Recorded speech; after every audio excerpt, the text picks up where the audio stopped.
According to Tacitus, in AD 83, the governor of Roman Britain, Julius Agricola, won a conclusive and crushing victory over his Caledonian opponents at the Battle of Mons Graupius, somewhere near Aberdeen.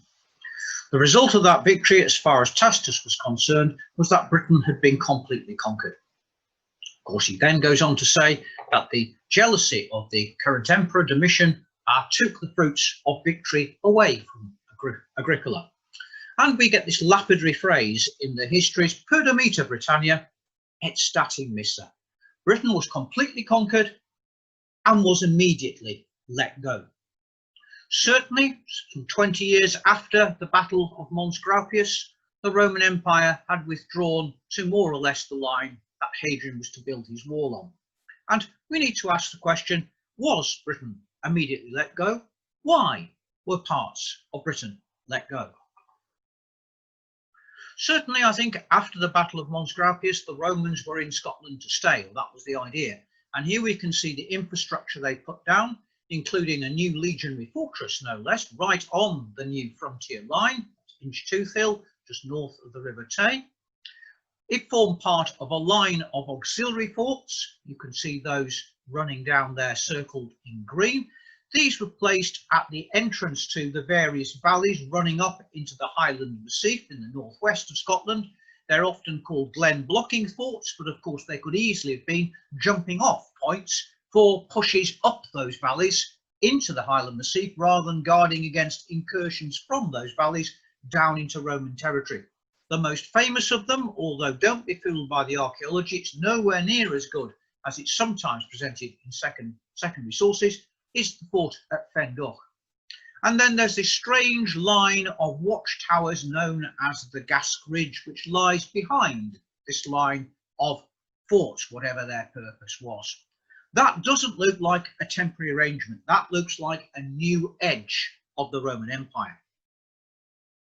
So why did it all go so horribly wrong? Why did it last, as we'll see, really for about 3 years rather than forever? Well, one very prosaic answer would be it's down to logistics. And this perhaps is the line we can see taken by Whitaker in his book, The Frontiers of the Roman Empire, where his argument is the Roman army simply wasn't able to feed itself in Scotland. Whitaker notes that there's an enormous fall-off in yield per acre of grain in Scotland compared to northern England, and simply says that the logistics of supply would have been impossible for the Roman army. Picture, by the way, is a modius, a corn measuring vessel, which was found at Carberan on Hadrian's Wall and dates from this period. The name erased there on the top line was the name of the Emperor Domitian. But is Whitaker right? I think we need to remember that Britain must be seen as part of a whole, not a province standing by itself. And the very same year that Agricola was defeating the Caledonians at Mons Graupius, the Emperor Domitian had begun a war against the Chatti, a German tribe over the Rhine. That war was extremely controversial. Whether it was justified, whether it was successful, has been debated since Domitian's own reign, ever and ever onwards. So we can see people in favour of it. Julius Frontinus writing in Domitian's reign. After Domitian's death, people like Suetonius and Tacitus, much more sceptical, much more hostile. Regardless of the success of the war, we do know it was manpower heavy. And here's where inscriptions take over from our literary sources. After Agricola, no one's interested in Britain anymore. We have to build what we think happened as a thing of threads and patches out of inscriptions and tiny references here and there. What we do know is that a detachment from Britain, a Vexillatio Britannica, was taken from the island to fight in those wars in Germany. We have an inscription listing legionaries from the 9th Legion and also auxilia, this inscription here, in fact, a cavalry unit which was taken from Britain to serve in Germany. Moreover, another inscription shows us that at the AD 89, at the very latest, a whole legion, the Legio Adjutrix, was taken from Britain and placed in Central Europe. No replacement was given for that legion. The Roman Empire is becoming stretched. Scotland isn't the only frontier in Britain. After all, Wales has only just been conquered as well, and it would have been impossible for the position in Britain to have been held without a military presence at Chester. 2 archaeogics have been based at Chester.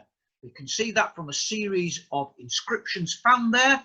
One of them is on the syllabus, RIB 475, so a very useful thing to show that 2 archaeogics was at Chester. Now it had gone, somebody else had to go there. The people who went there were the 20th Legion. 20 of Illyria Victrix had been intended for this new legionary fortress on the frontier in Stuthill. They were pulled back to take over the base at Chester, where they stayed, in fact, for a couple of centuries thereafter. The abandonment of Inchtoothill, perhaps the linchpin of the whole system, meant that Rome pulled back from that frontier system on the map. Inchtoothill was never finished, but its demolition wasn't due to enemy action. It was systematic, calm and planned. Foundation timbers were lifted when the site was excavated. They were found removed from the trenches of buildings. The nails from the site, some 7 tons of nails, were carefully buried to stop them falling into the hands of the Caledonian tribes, and indeed that was perfectly successful. I'm the proud possessor of 2 of those nails, which were uncovered by the 20th century excavations. And Rome falls back into the lowlands of Scotland. Interestingly, not to the Fourth Clyde line, the narrowest land line on this island, marked out by Tacitus, but further south, deeper into the lowlands.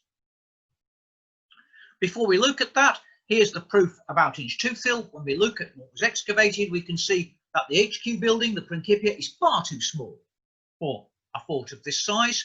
The commander's house, the Praetorium, hasn't yet been built. Some of the tribunes' houses haven't been built either. The thing was simply never completed.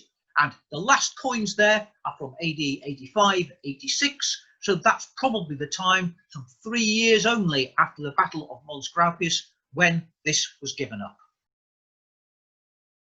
And there's a graphic perhaps showing those gaps in a slightly clearer fashion. This seems to have been a period of unhappiness in Britain. And we know this from a little fragment from Suetonius' Life of Domitian, completely devoid of any chronological context. In it we're told that the governor of Britain, Sallustius Lucullus, was put to death for calling a new sort of lance after himself, the Lucullian lance. We don't know if that's true. Suetonius is trying to show us Domitian the capricious tyrant. Some people suggested this shows there was much more serious problems in Britain, like some of the uprisings against Domitian that had happened in the armies on the continent. Nor do we know when it happened. Ronald Syme suggests AD 89, but his candidate for this Lucullus doesn't really seem to be qualified for the job of governor, so there are some problems with that assumption. Running alongside that is something else which is going to be important in our story, a unit attested on a discharge diploma, the Cohors 1 Feeder Vardalorum Civium Romanorum, attested in AD 98, firmly in Britain on one of these diplomas. His titles are interesting. At the very end, CR of Roman citizens, that's often a battle honour. Auxiliaries given Roman citizenship for distinguishing themselves in battle prior to their discharge. Feeder is very interesting.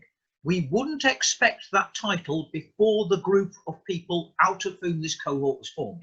The Varduli are in fact a Spanish tribe, but we would have expected Vardulorum Feeder CR. Why is it so emphatic? It means loyal. Some people suggested that these titles are being doled out by Domitian off the back of a serious mutiny led by Lucullus, and these are the units which remained loyal to the emperor and are rewarded with these titles. That's going to be an important thing when we think about other evidence for the withdrawal from Scotland.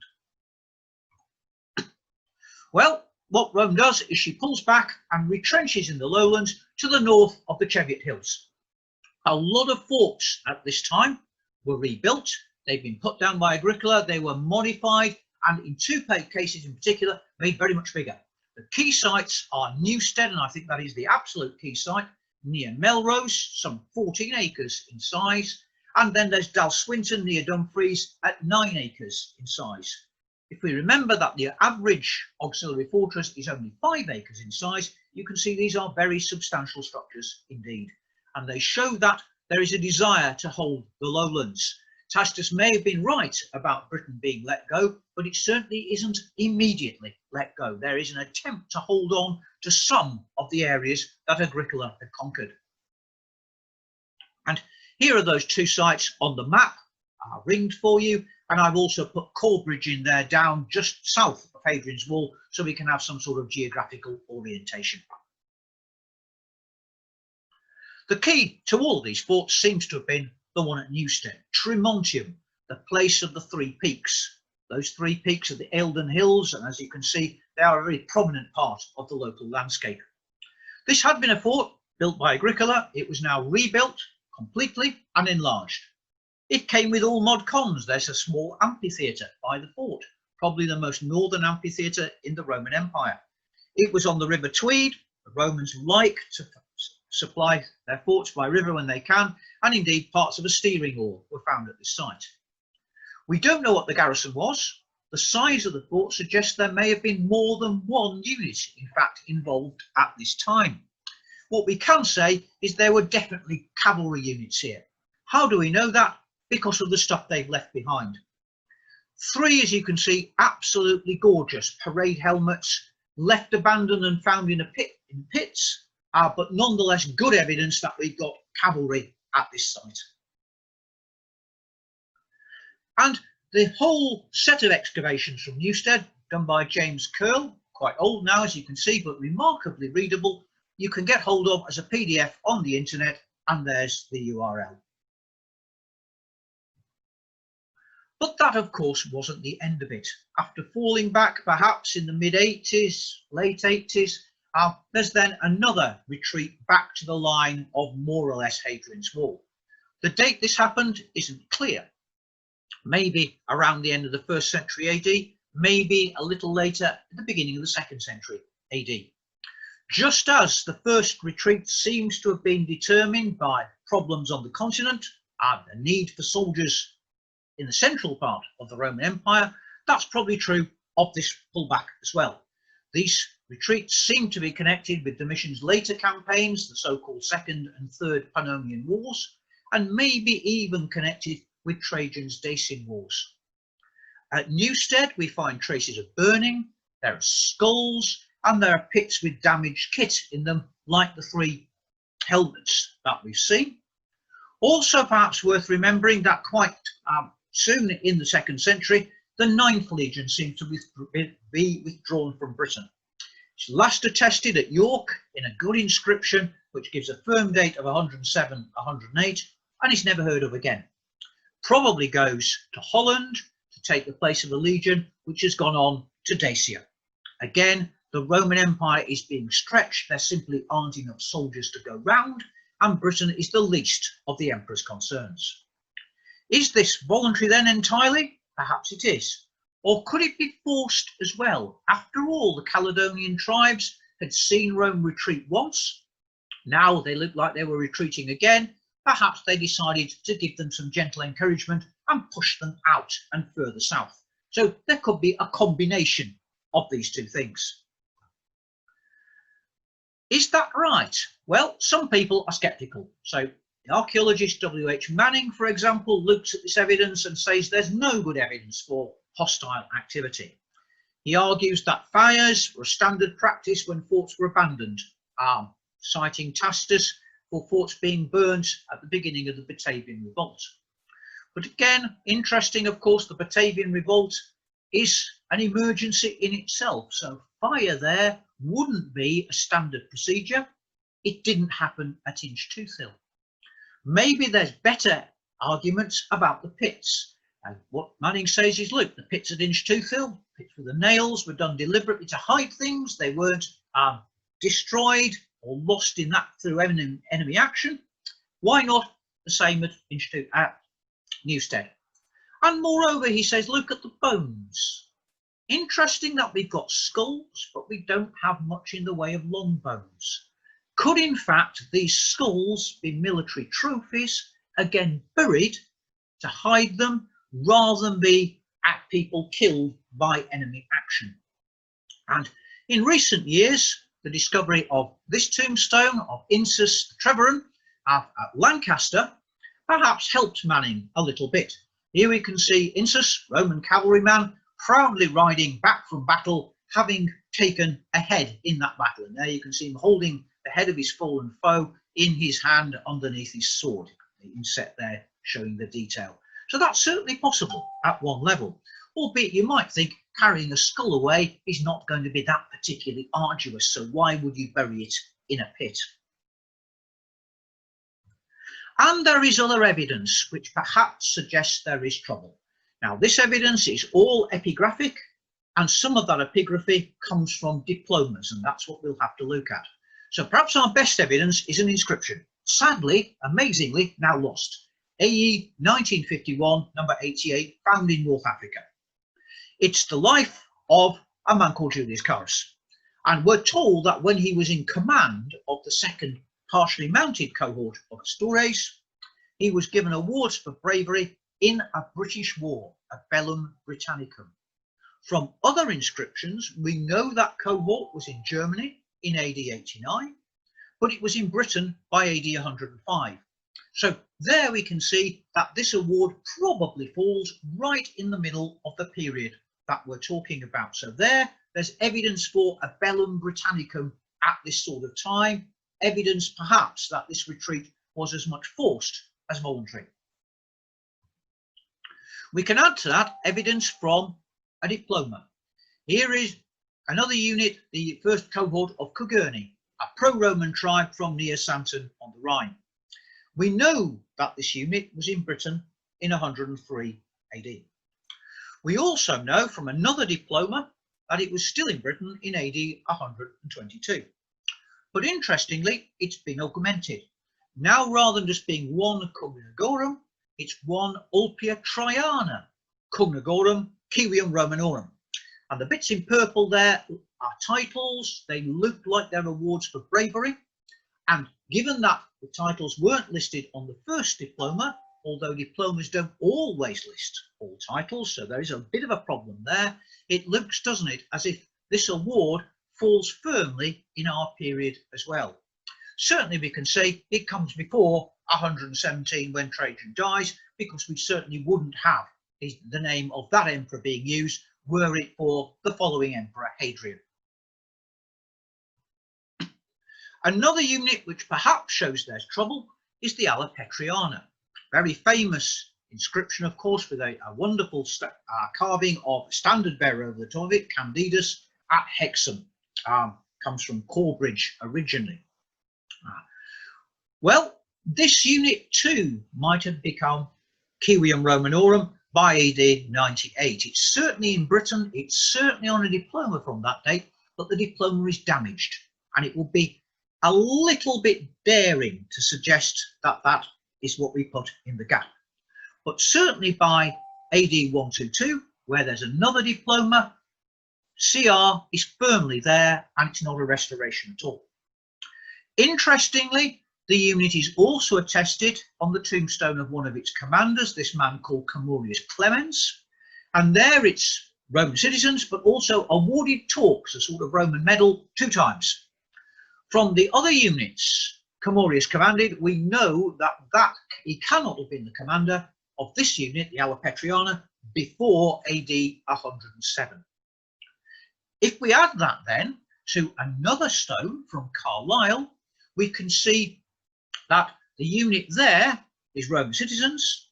It's got torques, but only once.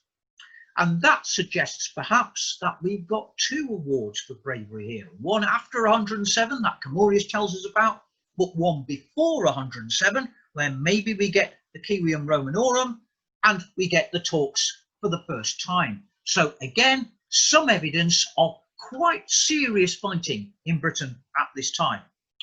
Or is it? Because there perhaps we should stop for a second and think back to our friends the Varduli. Now then, if the Varduli got their award of Roman citizenship, that could be for fighting, could be evidence of fighting as well. On the other hand, if the theory about them getting feeder for being loyal to Domitian when there's a mutiny is true, and the CR comes as part of that package, what we might be seeing here are rewards for loyalty to the Emperor Domitian rather than anything to do about fighting. And we just don't know. The important thing is to try and weigh those two things up in the balance. For me, the turning point perhaps is the stone from Cyrene and the specific attestation of a bellum Britannicum, which seems, I think, to push these things towards them being awards for bravery. We can't, not quite finished. We go on, we can see some other units also get this. So this rather long-winded cavalry unit, the Alla Gallorum et Thracum Classiana, again, tombstone of its commander, maybe from the reign of Hadrian, talks about it getting the title undefeated or invincible, perhaps in Victor, and again, talks twice, maybe the same action as the Alla Petriana, who knows, and of Roman citizens. We know it's in Britain from 105 to 122. Two diplomas dating to those dates give us those firm points of reference. On the first of them, the one from 105, it's already got the Civium Romanorum. So again, maybe that shows at the turn of the 1st, 2nd century, there is severe fighting.